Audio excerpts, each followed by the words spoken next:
hoje nós vamos começar uma série de mensagens que nós vamos tratar desse assunto ao longo do mês de junho.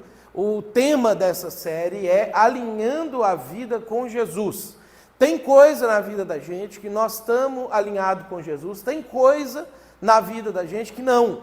Tem coisas na vida da gente que às vezes nos interessa imediatamente, a gente organiza, tem coisas que às vezes a gente reluta, por N razões. Então, nesse mês de junho, nós vamos falar sobre esse alinhamento, como eu faço isso, de que forma eu me organizo, como que isso implica ou não implica na minha vida.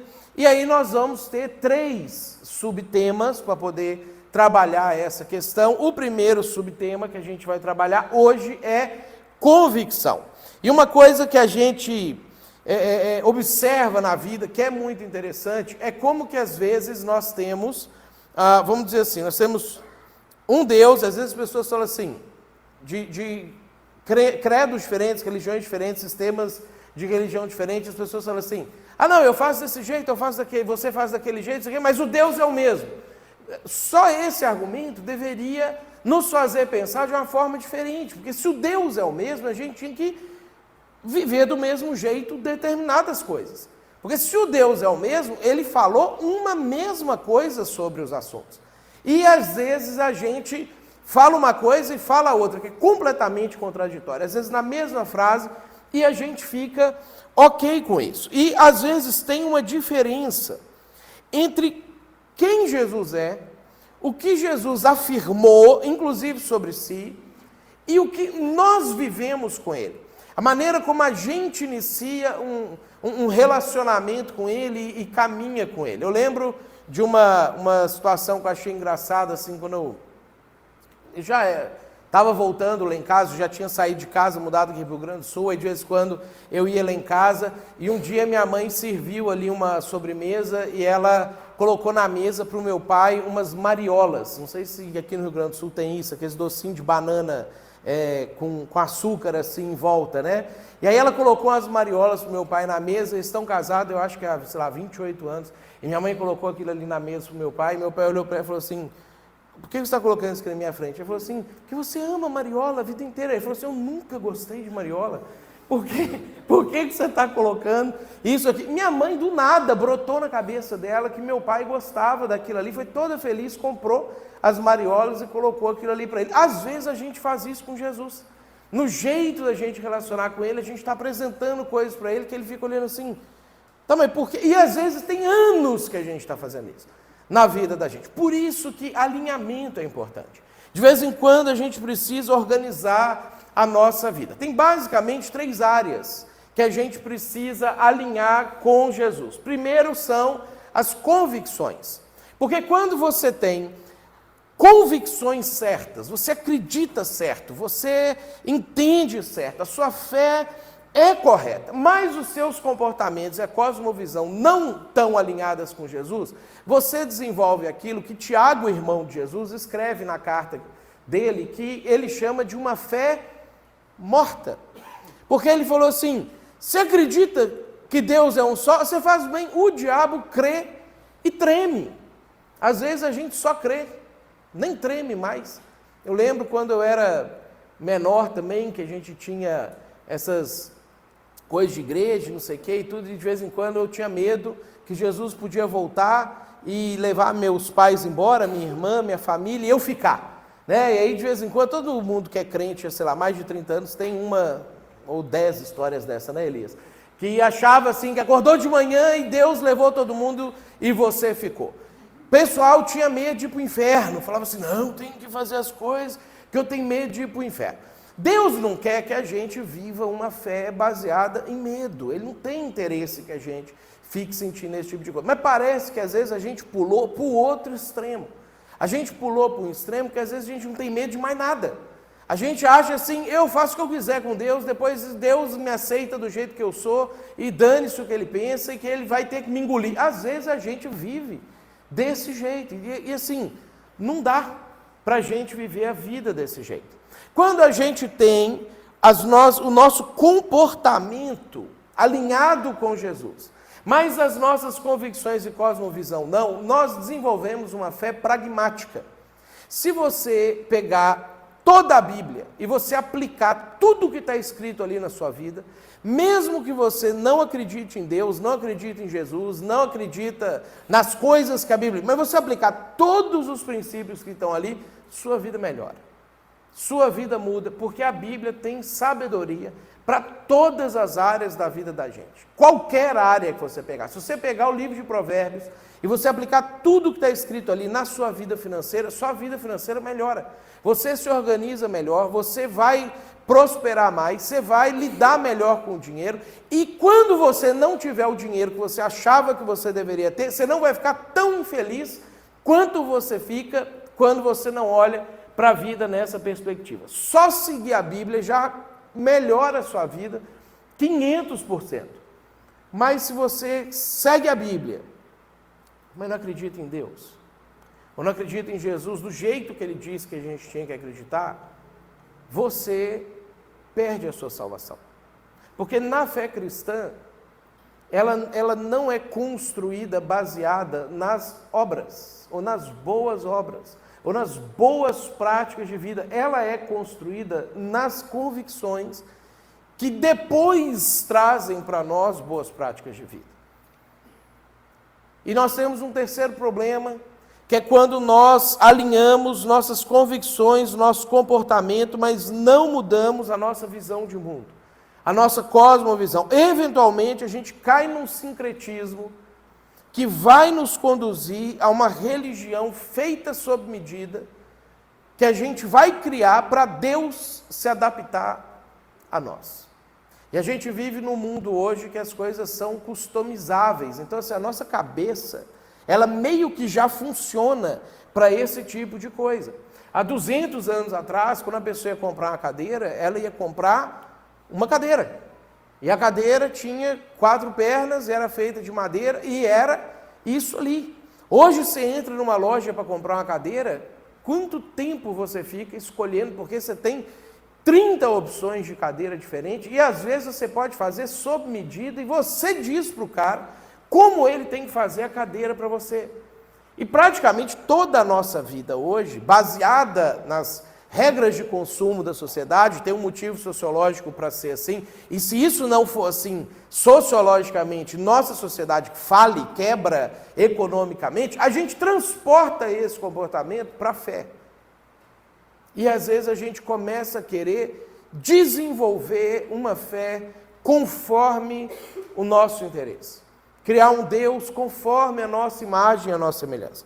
Por isso que a ideia dessa série, que a gente vai começar com essas mensagens hoje, é a gente passar por esse tripé aqui e tentar alinhar a nossa fé completamente a Jesus. E aí a gente começa então hoje sobre convicções. Uma convicção se refere a uma coisa que você já tem como certo. Ninguém dobra você ou tira você daquilo ali. Você não tem dúvidas sobre o assunto. Você não tem você não cogita, pode ser isso ou pode ser aquilo. Todos nós temos várias convicções na vida da gente. E convicções são difíceis de mudar. Convicção é um negócio que para você mudar a sua convicção, você precisa de alguma coisa quase que sobre-humana para aquilo mexer com você. Os especialistas em comportamento humano, psicólogo, psicanalista, antropólogo, neurocientistas, etc., eles explicam que nós temos uma dificuldade enorme de mudar as nossas convicções, mesmo quando nós somos expostos a argumentos, a fatos diferentes daquilo que a gente acredita, porque a gente tem uma tendência de pegar o pedaço que nos favorece e ressaltar aquilo ali e minimizar tudo aquilo que a gente não acredita ou não faz parte do nosso conjunto de valores. É por isso que a gente vê um problema hoje grave, inclusive na academia, nos meios científicos, que você tem um cientista que diz que a coisa é do jeito A e um cientista que diz que a coisa é do jeito B, porque na análise ele começa a pensar o que interessa do conhecimento, minimizar o que não interessa e forma uma confirmação de uma coisa que ele já acreditava. Ele não está investigando para construir um pensamento baseado nos fatos, ele está reforçando aquilo que ele acredita.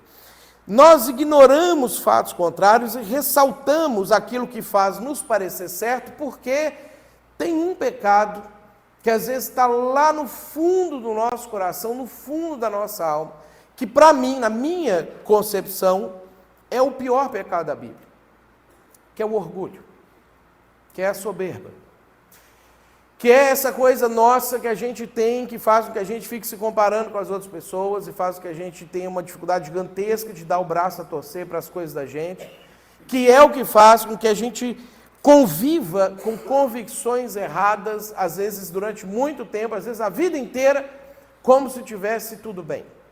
Muitas vezes nós preferimos viver errado e sofrer o prejuízo de viver errado do que dar o braço a torcer e mudar uma convicção nossa. Você quer ver um exemplo disso, que você pode responder aí agora? Relacionamentos. Todo relacionamento tem discussão sob ponto de vista. Todo relacionamento, marido, mulher, pai, filho, amizade, relacionamento no trabalho, todo relacionamento, a gente tem discussão, debate e muitas vezes briga. Pergunto para você, quando você está discutindo com alguém e a pessoa traz um argumento para você, que lá no fundo você fala assim, estou errado, essa pessoa tem razão. Quanto tempo você demora para botar isso para fora? Quanto tempo você demora para falar com a pessoa, realmente eu estava errado, você está certo? Quanto tempo você demora para parar de discutir e implementar a fala da pessoa na sua vida? Às vezes você fala assim, quando você está totalmente sem razão, você fala assim, acho que eu vou dar uma pensada sobre isso e depois a gente volta a conversar. Você não vai pensar, você já sabe que você está errado, só que você vai dar aquele prazo de validade assim do argumento, para depois você voltar e falar assim, não, eu vou mudar, mas não é porque você disse que eu tinha que mudar, é porque eu cheguei à conclusão, quando eu fiz aqui as minhas reflexões, e eu descobri que eu estava errado naquele meu pensamento, e agora eu tenho a minha nova convicção. Eu não é assim, funciona assim. Se não funciona assim com você, com certeza funciona com seu marido ou com a sua esposa. Porque nós somos orgulhosos. Porque a gente tem uma dificuldade, você prefere sofrer o dano. Você prefere ficar mais uma semana, um mês fazendo um negócio errado que você já sabe, por conta dessa dificuldade que a gente tem de mudar as nossas convicções. O problema é que convicção direciona a vida da gente, inclusive a nossa vida eterna. Inclusive onde nós vamos passar para sempre a vida da gente no decorrer do resto da existência. É por isso que a primeira coisa que o Evangelho se propõe a mudar na vida da gente são as nossas convicções. E aí quando a gente volta lá nos tempos bíblicos, volta lá nas histórias bíblicas, a gente descobre que os cristãos do primeiro século, eles não iniciaram a sua jornada cheia de fé. Eles não iniciaram a sua jornada mega empolgados com Jesus e querendo fazer tudo aquilo e aplicar tudo aquilo na vida deles. A fé deles vacilava quase que o tempo todo. Quase que o tempo inteiro Jesus parava coisas que ele estava fazendo e falava assim com eles, homens de pouca fé, por que vocês estão duvidando? Os caras andavam com Jesus, eles viam Jesus fazer milagre, eles conviviam quase que todos os dias com Jesus, mas de vez em quando a fé deles vacilava. De vez em quando as convicções deles oscilavam. Mesmo vendo Jesus fazer milagre quase que todo dia, a convicção deles era frágil. Às vezes eu escuto as pessoas falando assim, não, se eu visse os milagres, se eu visse Jesus fizesse isso aqui na minha vida, a pessoa me conta o negócio, isso aqui, aí eu não teria dúvida nenhuma mais, aí eu seguiria Jesus para sempre. Sabe por que não é verdade? Porque homens e mulheres que viam milagres com frequência, acostumavam com os milagres e voltavam a questionar. Lê a história do povo de Israel saindo do Egito, quando Deus libertou eles da escravidão e foi levar eles para a terra que ele tinha prometido, que ia passar a ser a terra deles. Tem um dia que eles saíram, eles estavam num deserto, não colhia nada, não tinha plantação de nada, nada. Eles começaram a pensar assim, nós vamos morrer de fome. E aí eles deram a reclamada lá, não sei o que, e foram dormir. No dia seguinte eles acordaram, tinha chovido, literalmente chovido comida do céu. Um pãozinho assim, fofinho, macinho, com gostinho de mel. Quando eles abriram a tenda ali, a porta da tenda que eles estavam abrigados, eles bateram o olho naquilo ali, eles falaram assim, em hebraico, maná, que em hebraico significa, o que é isso aqui? Ficaram assustados com aquilo ali, brotou do nada, choveu. E aí eles deram o nome do pão de o que é isso aqui? Todo dia eles falaram assim, eu vou comer, o que é isso aqui hoje? Virou o nome, porque de tão impressionado que eles ficaram. Aí você pensa assim, se Deus fizesse chover provisão na minha casa todo dia, eu ia acreditar nele para sempre. Passou, sei lá, uns 6 meses. Um dia eles acordaram de manhã, o que é isso aqui de novo? Aí eles comeram assim, começou, mas de novo, aí eles começaram a reclamar, falaram assim, essa comida enjoada, só tem isso para comer? Deus não sabe fazer chover um negócio diferente, não? Só chove pãozinho com sabor de mel aqui? Porque a gente acostuma com o milagre. E aí eles começaram a reclamar. Era isso que acontecia com os discípulos de Jesus. Os evangelhos nos mostram que nenhum deles, por ocasião da morte de Jesus, acreditava nele de verdade. Nenhum deles.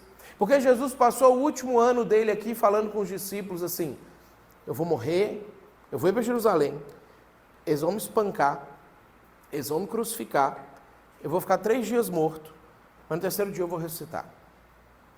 Os discípulos falavam assim, beleza, a gente acredita. Quem vai falar para Jesus assim, na cara dele que não acredita? Você não fala. Né? Você não acorda de manhã, vai fazer a sua primeira oração do dia e fala assim, Senhor Jesus, duvido tanto de Ti, Suas palavras são profundamente questionáveis, mas vou começar meu dia com o Senhor. Você não fala, porque você acha que ele vai ficar de mal de você e vai amaldiçoar seu dia. Você fala, confio em Ti, acredita em Ti. Os discípulos eram assim também. Acredito. E os meses foram passando e chegou o dia que aquilo ia acontecer, aquilo que nós vamos celebrar. Nessa noite aqui agora, que aconteceu. E aí Jesus foi crucificado, morreu. 3 dias depois, nenhum dos discípulos estava na frente do túmulo esperando Jesus ressuscitar. Os discípulos de Jesus esperavam o que qualquer pessoa espera. Quem morre, fica morto para sempre. Quem morre, acabou. Olha como é que Marcos registra isso para nós no seu evangelho. Quando terminou o sábado, Maria Madalena, Salomé e Maria, mãe de Tiago. Aqui, gente, é gente que amava Jesus. Nós estamos falando de mulheres top. Essas mulheres aqui, elas eram pessoas ricas, mulheres ricas na sociedade, que sustentavam o ministério de Jesus do bolso delas. Para Jesus poder ficar viajando de um canto para o outro, junto com os 12 apóstolos, elas colocavam dinheiro no negócio. Você só coloca dinheiro num negócio que você acredita. Você só coloca dinheiro num negócio que você acha que vale a pena. Elas achavam que valia a pena investir para a mensagem de Jesus avançar. Gente que amava Jesus, gente que gostava de caminhar junto com Jesus, são essas mulheres aqui. Isso aqui é gente boa, da melhor qualidade. No 3º dia, quando terminou o sábado, elas compraram especiarias aromáticas para ungir o corpo de Jesus, porque Jesus morreu na sexta. E o judeu guarda o sábado. No sábado não podia fazer funeral, não podia fazer velório. Então eles tiveram que enterrar Jesus às pressas, num túmulo lá, sepultar ele num túmulo lá às pressas. E aí o que eles iam fazer? Depois eles iam tirar ele e fazer um funeral em homenagem à memória dele, em honra a ele, não sei o quê. No dia que Jesus ressuscitou, elas estavam pensando, como que nós vamos fazer esse funeral? Porque na cabeça delas, Jesus estava morto. Por quê?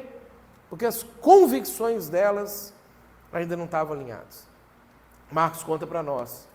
No primeiro dia da semana, bem cedo, ao nascer do sol, elas se dirigiram ao sepulcro, perguntando umas às outras, quem removerá para nós a pedra da entrada do sepulcro? Mas quando foram verificar, viram que a pedra havia sido removida. Elas acreditavam antes que Jesus era o Messias, então elas seguiam ele, participavam com ele, investiam no ministério deles. Mas o dia que Jesus morreu, elas pensavam que elas estavam erradas. Por quê? Porque não é possível que Deus ia deixar o Messias morrer. Não é possível que Deus ia deixar uma coisa ruim acontecer com uma pessoa boa. Afinal, não é isso que acontece? Coisa ruim não acontece com gente boa. Ou então Deus não existe. Não é esse o argumento que às vezes a gente escuta e às vezes a gente reproduz, às vezes não reproduz verbalmente, mas lá dentro do nosso coração a gente fica questionando por que estou fazendo tudo certinho, tudo direitinho, seguindo a Deus, fazendo o que tinha que fazer, e Deus deixa essas coisas ruins acontecer. Era o pensamento dessas mulheres. Mas aí quando elas chegaram lá, o túmulo tinha sido aberto, e quando foram verificar, viram que a pedra tinha sido removida. Quando elas olham para isso, elas celebram. Ele ressuscitou. Foi isso que aconteceu? Não. João conta para nós que elas correram para contar para Simão Pedro e o outro discípulo, aquele a quem Jesus amava, que era o João, mas o João era tipo um cara anônimo no evangelho dele, assim, e diz: tiraram o Senhor do sepulcro e não sabemos onde o colocaram. Ele tinha ressuscitado, e mesmo que ele tinha ressuscitado, ao invés de elas pensarem, quem sabe aquilo que ele disse para nós aconteceu, elas pensaram assim: roubaram o corpo do Senhor. Às vezes, você não acredita em Deus, porque sua vida desanda. Mas os sinais de que Deus está presente já estão sendo dados. Isso aqui era um sinal, ele disse que ia ressuscitar, então óbvio que ele não ia estar dentro do túmulo a hora que eu fosse buscar ele dentro do túmulo. Já começa às vezes a ter sinais de que Deus está presente, Deus sabe o que está acontecendo na sua vida. Às vezes já tem sinais de que ele está socorrendo você, que ele vai participar daquilo que está acontecendo na sua vida. Mas se a gente não alinha o nosso coração com Jesus, a gente continua incrédulo, mesmo que os sinais estão aparecendo. É isso que está acontecendo com os discípulos de Jesus naquele dia. Os melhores amigos de Jesus, na manhã da ressurreição, não tinham as suas convicções firmadas. Ninguém acreditava que Jesus ia ressuscitar, nem depois que ele ressuscitou. Nem depois que isso aqui aconteceu. E olha que interessante, isso é uma das coisas que eu acho fantásticas na Bíblia. Porque quando a gente conta a história da gente mesmo, normalmente a gente meio que se coloca como herói. Né? Normalmente você coloca assim: eu passei por dificuldade, eu passei por isso, não sei o quê, mas eu venci, eu achei uma saída, eu achei uma solução, e eu fiz aquilo ali. Eles documentaram a própria incredulidade deles. Para mim, são os grandes sinais de que esses documentos são verdadeiros, de que os evangelhos são verdadeiros, porque não é natural que o ser humano documente os seus fracassos. A gente minimiza os fracassos para a gente parecer o herói da história que a gente mesmo conta. Naquele dia, os melhores amigos de Jesus não acreditaram nele, e eles escreveram: nós não acreditamos nele. Por quê? Porque eles queriam que todas as pessoas que ouvissem a respeito de Jesus colocassem a fé delas em Jesus, não na capacidade deles, não na fé deles, que era vacilante, não na capacidade intelectual deles, não na destreza deles perceberem as coisas, mas que eles colocassem a fé deles em Jesus. E aí Jesus apareceu. Depois o dia foi passando, não sei o que, eles estavam reunidos lá, questionando quem roubou, o que nós vamos fazer agora, vão matar a gente também, o que será que eles estão fazendo, criando teoria da conspiração. Jesus apareceu no meio deles. Aí o que a gente espera? Que eles vão ficar radiantes. Cara, Jesus apareceu, e abraçar ele, beijar ele, ficar junto com ele. Lucas conta para nós que eles ficaram assustados e com medo, pensando que estavam vendo um espírito. Jesus lá com os braços abertos assim, eles apavorados. Nem um abraço, cara. Nem um beijo. Nem um bem-vindo, Jesus. Nada. Pavor, pânico. Assustados. O fantasma. Eles gostavam, acreditavam. Você vê, eles não vieram no direto ao ponto de sábado que vem. Se eles tivessem participado, eles saberiam que não era um espírito que estava lá no meio deles. Mas eles estavam em pânico. Por quê? Porque as convicções não estavam alinhadas. Eles estavam vendo Jesus e ainda estavam duvidando daquilo que eles estavam vendo. Jesus falou para eles: por que vocês estão perturbados? E por que se levantam dúvidas nos seus corações? Vejam as minhas mãos, os meus pés, sou eu mesmo, toquem-me e vejam. Um espírito não tem carne nem ossos, como vocês estão vendo que eu tenho. Eles não ficaram felizes, mesmo que a realidade era outra, porque a convicção está desalinhada.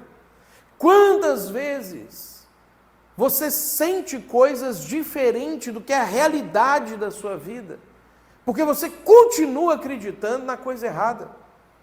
As coisas já estão bem, as coisas já estão funcionando, era você desfrutar, mas você continua acreditando na coisa errada, você continua se sentindo mal. A melhor coisa da história da humanidade tinha acontecido, estava na frente deles.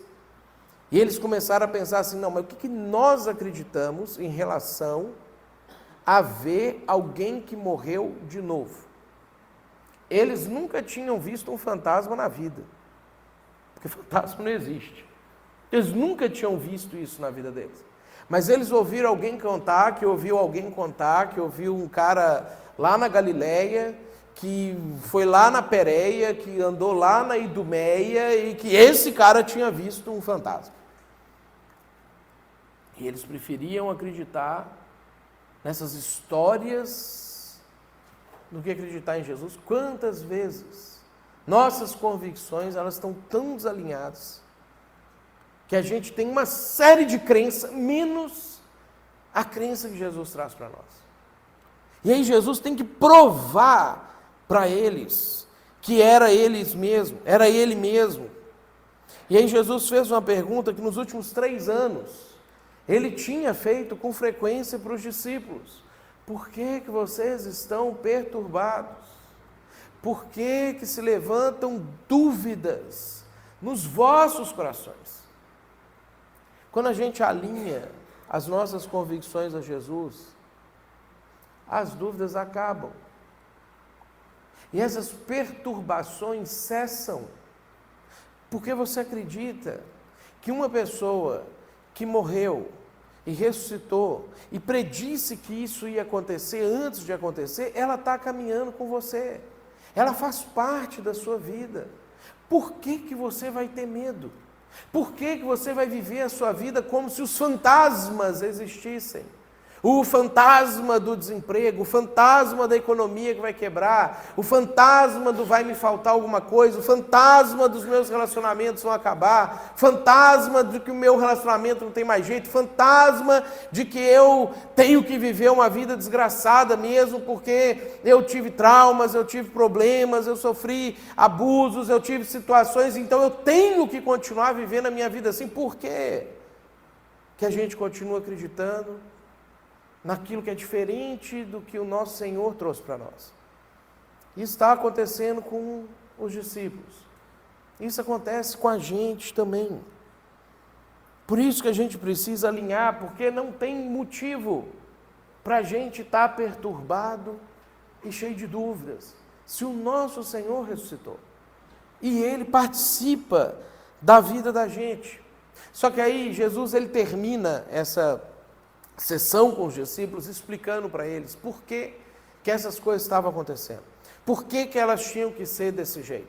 Ele vira para os discípulos e fala assim: está escrito que o Cristo haveria de sofrer e ressuscitar dos mortos no 3º dia, e que em seu nome seria pregado o arrependimento para perdão dos pecados a todas as nações, começando por Jerusalém.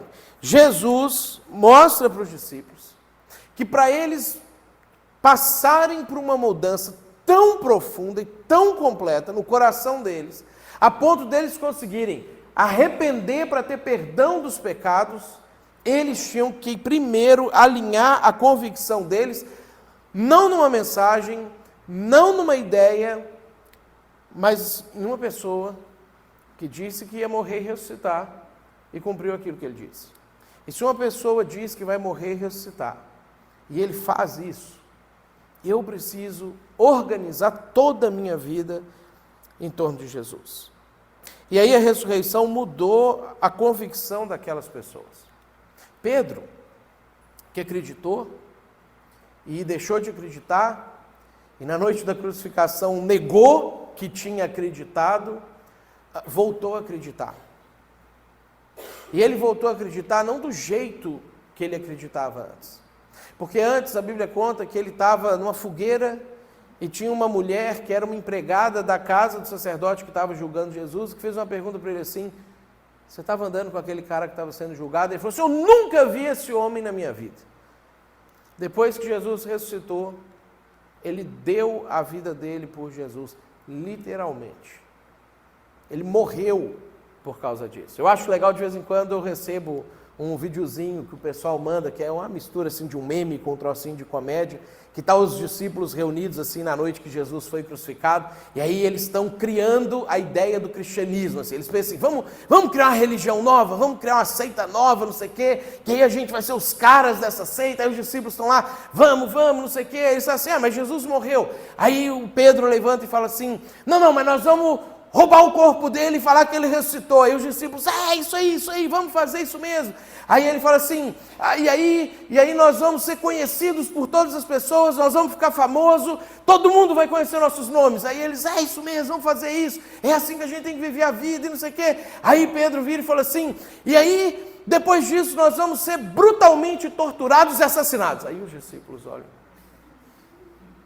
mas não é bem essa ideia que a gente... Como é que é, Pedro? Não, nós vamos morrer por causa disso. Aí um levanta a mão e fala assim: mas primeiro a gente vai ficar rico, né? E aí a gente fica uns 30 anos desfrutando da vida, não sei o quê. Aí a gente é morto. Aí Pedro fala: não, nós vamos perder tudo que a gente tem hoje, nunca mais nós vamos ganhar e vamos morrer. Porque foi isso que aconteceu com eles. Essa foi a história de vida deles. Ninguém inventaria uma religião assim. Ninguém inventaria uma história que fosse tirar o que eles tinham, e inclusive a própria vida. Só que depois que Pedro viu o que ele viu, não tinha como ele viver nenhum aspecto da vida dele diferente de tudo aquilo que Jesus tinha orientado e pedido para ele. Porque ele viu uma pessoa que disse que ia morrer e 3 dias depois ia ressuscitar. E essa pessoa cumpriu a promessa dele. Olha como é que Pedro define isso quando ele escreve a sua carta. Lá em 1 Pedro, no capítulo 1, versículo 3.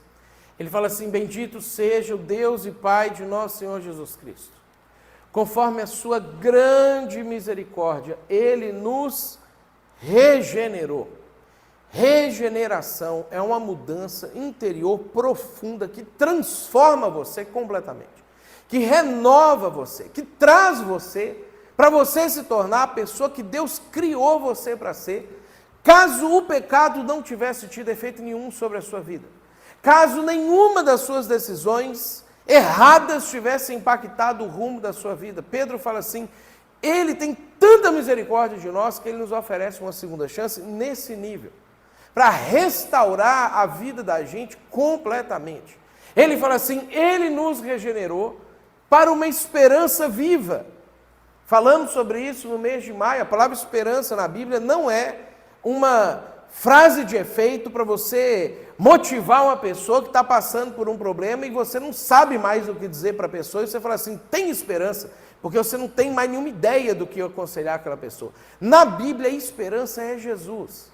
É uma esperança viva, é uma esperança que organiza a vida da gente e que vai voltar para poder reorganizar todas as coisas por meio da ressurreição de Jesus Cristo dentre os mortos.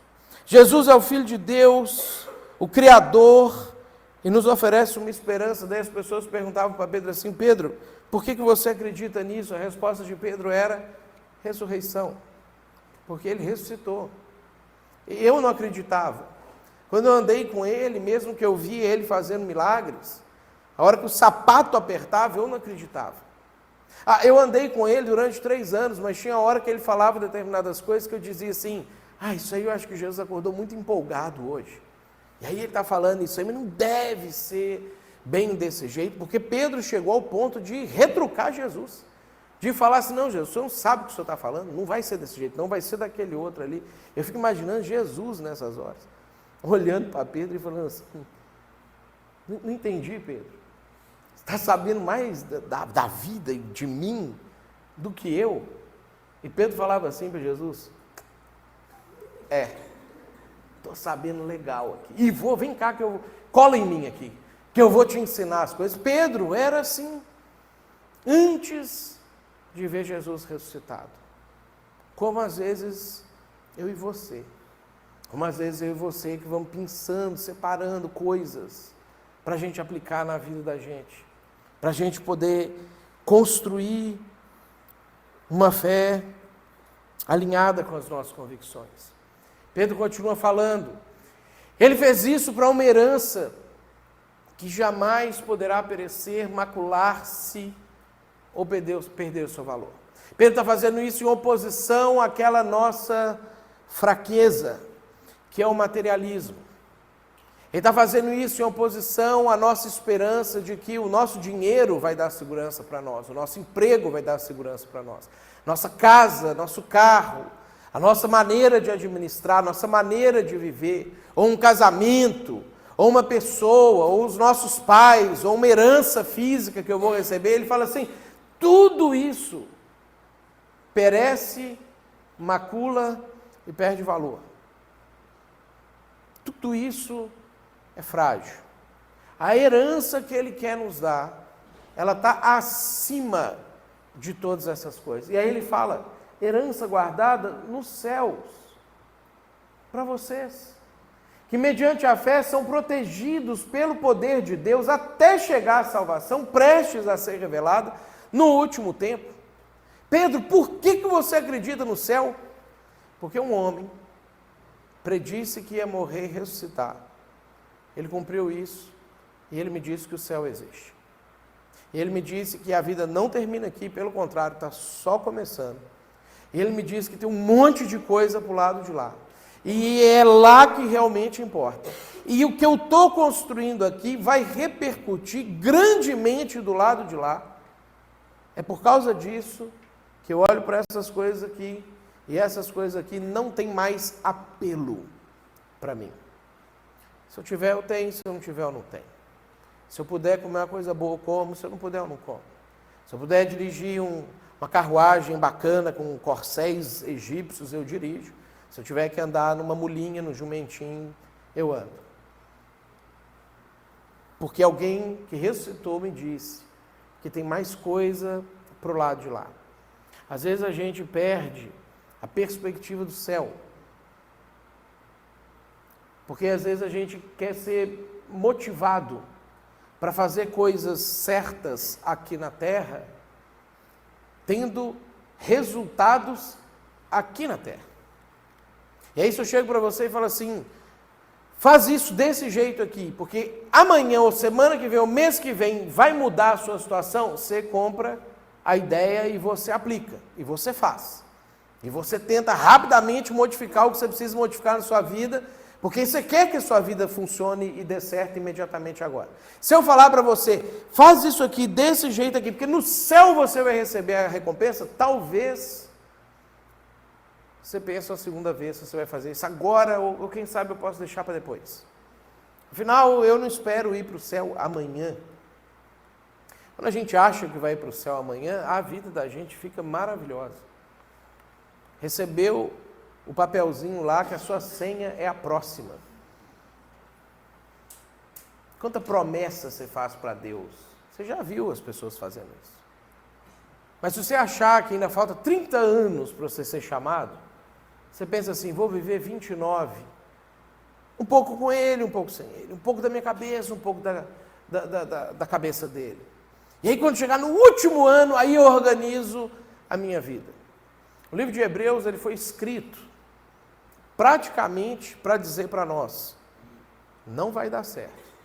Porque se você comete pecados, qualquer que seja eles, você se arrepende, você confessa, você pede perdão, Deus te perdoa. Mas se você começa a viver uma vida de pecado, pensando assim, quando chegar a última hora, lá no meu leito de morte, lá quando eu receber aquela notícia daquela doença, que é a doença que vai me levar, aí eu vou consertar a minha vida, a Bíblia diz para nós que Ele não vai nos perdoar. E às vezes a gente perde isso de perspectiva. Por que o céu deveria ser o maior dos nossos apelos para a gente organizar a nossa vida? Porque alguém que morreu e ressuscitou diz para nós que Ele existe, nós vamos viver para sempre, e nós precisamos organizar onde e como nós vamos viver para sempre. E olha como que Pedro termina essa história aqui no versículo 6. Nisso vocês exultam, nisso vocês se alegram, nisso vocês se empolgam. Ainda que agora, por um pouco de tempo, devam ser entristecidos por todo tipo de provação. Olha o que Pedro está falando. Não é uma coisa que a gente gosta de ouvir. Às vezes não é uma coisa que a gente levanta e fala assim, gostaria de ir lá na igreja, num culto, domingo à noite, para iniciar a minha semana ouvindo isso. A gente preferia ouvir, vai dar certo, vai funcionar, sua vida vai ser maravilhosa, Deus te fez cabeça e não cauda, você é filho do rei, filho do dono de todas as coisas, você vai ter todas as coisas. Não ouvi nem um amém, Elias. Nem um glória a Deus. O pessoal sabe que tem uma pegadinha no resto dessa história. Porque a Bíblia não diz isso para nós. A Bíblia diz para nós que tem dia que as coisas estão maravilhosas, mas tem dia que tem todo tipo de provação. A Bíblia não mente para nós. A Bíblia não tenta nos empolgar para a gente viver um pouquinho mais e depois a gente ter que voltar para se reabastecer e viver. A Bíblia não faz esse tipo de coisa. Deus fala a verdade para nós. A Bíblia conta para nós que tem épocas da nossa vida, que as coisas estão maravilhosas e tem épocas que não estão. Tem épocas que as coisas parecem que estão dando tudo certo e tem épocas que elas não estão. Por isso que Pedro fala, quando ele está escrevendo sobre a ressurreição de Jesus, a necessidade da gente alinhar a nossa convicção. Ele fala para nós assim, vocês precisam exultar, se alegrar, ficar empolgados, porque Jesus ressuscitou, e Ele que vai ressuscitar você também, e você vai viver para sempre com Ele, ainda que aqui na terra a gente ainda vai passar por alguns perrengues, ainda que aqui na terra algumas coisas ainda vão desandar de vez em quando. Pedro não duvidava da existência de Deus e nem do amor de Deus por conta do sofrimento que existia no mundo. Como talvez você já duvidou e talvez, com certeza, você já ouviu pessoas duvidando e falando com você, se Deus é bom e todo-poderoso, por que existe tanto mal no mundo? Por que tem tanto problema? Por que Ele não interfere? Se Ele sabe que vai acontecer, por que Ele não vai lá e impede aquela coisa ruim de acontecer? Pedro, que antes tinha a fé dele oscilante, que quando as coisas estavam bem, ele confiava, quando as coisas estavam mal, ele desconfiava, quando Jesus estava curando, ele confiava, quando Jesus foi preso, ele parou de confiar, assim como às vezes a fé da gente fica, se eu estou me sentindo bem, eu estou confiando em Deus, se eu estou me sentindo mal, eu estou desconfiando de Deus. Pedro, que era assim, passou a ser desse jeito, porque ele alinhou as convicções dele. Por quê? Porque ele viu Jesus sofrer, morrer, mas uma semana depois ele estava tomando café com Jesus na praia. Ele não tinha mais como ele viver do jeito que ele vivia antes. Não tinha mais como ele ter as suas convicções do jeito que ele tinha as convicções antes. A fé de Pedro não estava presa a um Deus imaginário que não deixa as pessoas sofrerem, que interfere triunfalmente o tempo inteiro. A fé dele não estava nesse Deus criado. Esse não era o Deus de Pedro. Se isso faz você perder a fé, ou às vezes abala a sua fé, eu queria te convidar a reconsiderar a sua fé a partir da ressurreição de Jesus. Que a base da sua fé e das suas convicções fosse a ressurreição de Jesus. Fosse o fato de que ele morreu, mas 3 dias depois ele ressuscitou. E absolutamente tudo o que ele disse é verdade. E absolutamente tudo o que ele disse vai se cumprir. E você alinhasse toda a sua vida a partir dessa convicção. Os homens e mulheres que viram Jesus ressuscitar, eles experimentaram e passaram por dores inimagináveis. Eles passaram por situações que a maioria de nós sequer consegue imaginar. E eles ainda assim mantinham a fé deles inabalável. Sabe por quê? Porque Pedro viu a pior coisa possível acontecer com a melhor pessoa que já existiu. Então a fé dele já não estava mais ligada a coisas boas e coisas ruins. A fé dele não estava mais conectada à volatilidade da vida e dos nossos sentimentos.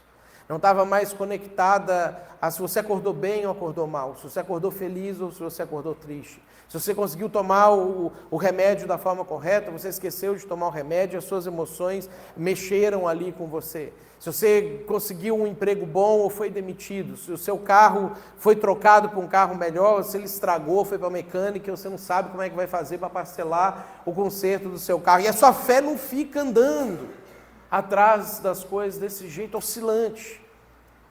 Porque ele viu como que o mundo é, mas ele viu que aquele que venceu o mundo venceu através da ressurreição.